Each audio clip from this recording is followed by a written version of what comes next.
The repo rate is the rate at which commercial banks borrow money from the central bank, and this in turn determines the interest rates consumers are charged at their banks.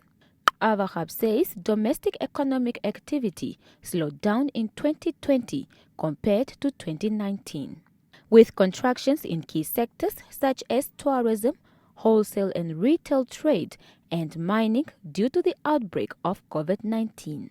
On the contrary, activity in the telecommunication and local electricity consumption generation subsectors improved during the same period.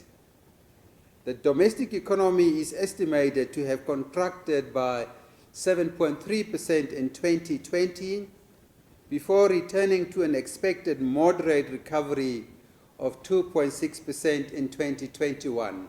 Meanwhile, the annual average inflation declined to 2.2% in 2020, compared to the 3.7% in 2019.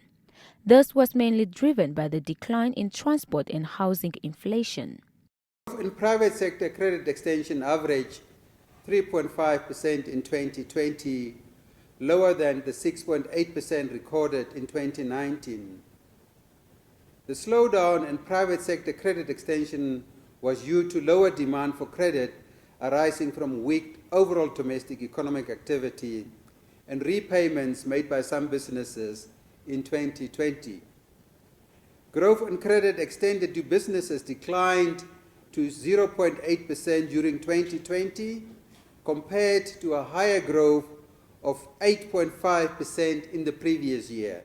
Last month, the stock of international reserves stood at $34.4 billion, compared to the $29.9 billion in December. The increase in reserves was mainly due to SACU receipts. The latest amount of international reserves is estimated to cover 5.3 months of imports. At this level, the reserves remain sufficient to protect the peg of the Namibia dollar to the South African rand while meeting the country's international financial obligations.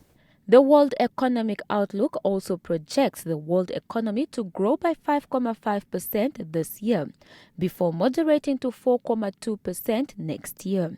This improvement is attributed to the potential positive effect of the COVID-19 vaccine rollout on economic activity around the globe this year. Juliana Fuka, NBC News, Windhoek.